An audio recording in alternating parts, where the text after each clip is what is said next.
The Providence Municipal Courtroom always grows quiet when I take my seat.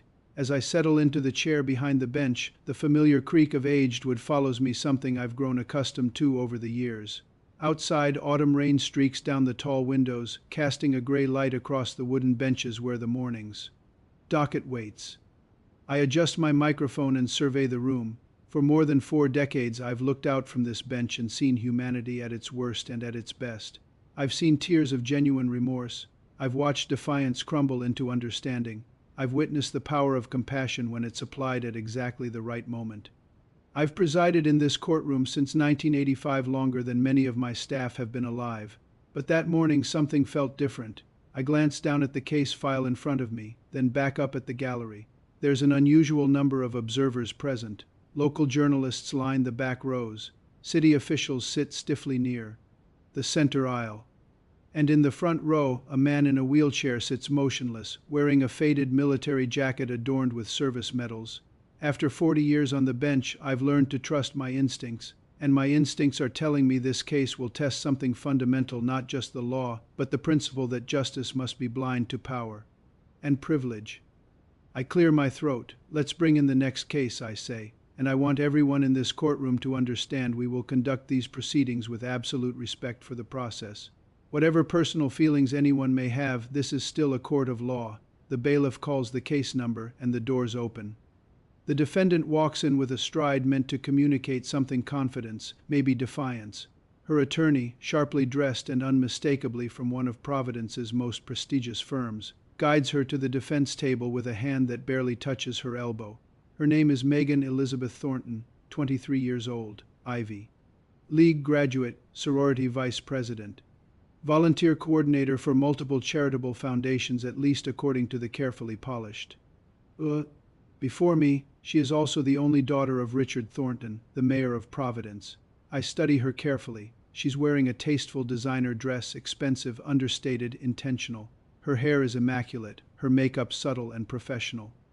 Everything about her appearance has been calculated, but I'm not looking at her clothes.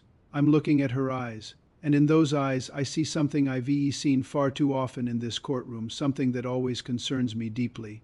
Not fear, not remorse, not even nervousness, entitlement. Miss Thornton, I say evenly, before we proceed, I want to make something very clear. I'm aware of who your father is. I'm aware of his position in this city, and I respect the office of the mayor. I pause. But in this courtroom, there is no mayor's daughter. There is no privileged citizen. There is only you, a defendant, and the law, the same law that applies to every person who stands before this bench. Do you understand that? She nods, though the faint curl at the corner of her lips tells me she doesn't quite believe it. Yes, Your Honor, she says, her voice practiced and sweet. I make a small note on my pad. This is going to require patience. The incident occurred on a Saturday afternoon in late September outside Marinelli's Italian restaurant on Federal Hill, a neighborhood institution that has served this community for more than 60 years. The victim is Thomas Raymond Walsh, 67 years old, Army veteran, 2 tours in Vietnam, Purple Heart, Bronze Star. Mr. Walsh served his country with distinction. He endured horrors most Americans can't imagine. He returned home, built a quiet life as a carpenter, and 8 years ago, a degenerative spinal condition confined him to a wheelchair. That afternoon, he was waiting outside Marinelli's for his daughter to bring the car around. The accessible parking space nearest the entrance was occupied not by a vehicle with disability plates, but by a white Mercedes convertible with no permit. According to witness statements and security footage reviewed by this court, Mr. Walsh approached the driver, Miss Thornton, politely, calmly. Respectfully, he explained she was parked in a handicapped space and asked if she could move so he wouldn't have to travel a painful distance.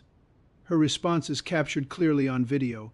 Maybe if you weren't so lazy, you could walk like a normal person. It's not my problem you're broken. Mr. Walsh tried to explain that he was a disabled veteran. He began to gesture toward the medals on his jacket. That's when Miss Thornton spat directly in his face. I've watched that footage more times than I care to count.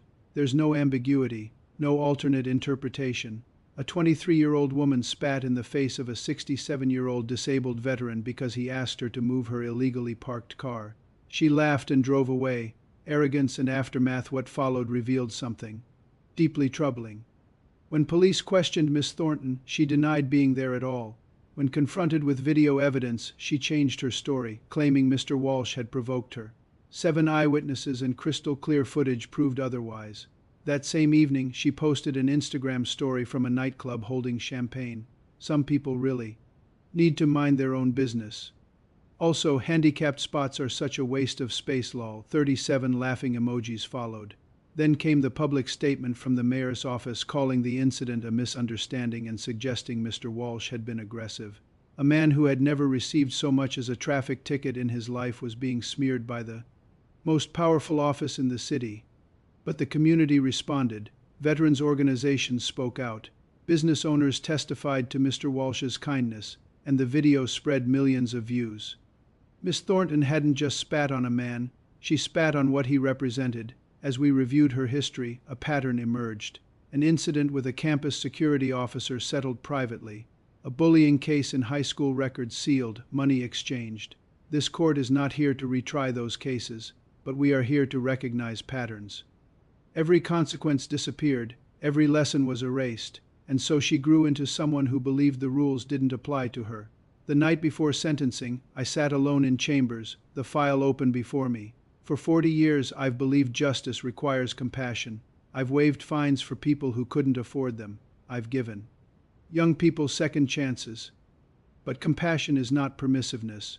True compassion requires accountability. I thought about Mr. Walsh, his service, his dignity, his restraint. I thought about what leniency would say. It would say his sacrifice meant nothing. It would say privilege wins. It would say cruelty has no cost. That was not a message I was willing to send. Miss Thornton, please rise. She stands smoothing her dress. I look at her. I've shown mercy thousands of times, I say. But mercy requires remorse, and I've seen none. I recount her actions, her lies, her mockery. You spat in the face of an American hero, I tell her, and you laughed. The room is silent. I sentence her to 12 months, 6 to serve, fines, probation. 500 hours of service at the VA Medical Center. A handwritten apology, no lawyers, no publicists. You will begin serving your sentence immediately. Before the bailiff takes her, I speak again. To our veterans, I see you. This court sees you. To those in power, if you teach your children that money erases consequences, you are not raising leaders. You are raising monsters. I turn back to Miss Thornton. I don't believe you're beyond redemption. But redemption requires hitting bottom. This is bottom. This outcome would be the same whether you were the daughter of a janitor or a senator. The law does not bend. I thank Mr. Walsh for his service. Dignity is not optional. Respect is not negotiable. And in this courtroom, justice is blind. I strike the gavel. Court is adjourned. Outside, the rain continues to fall, washing the streets clean, just as justice has done here today.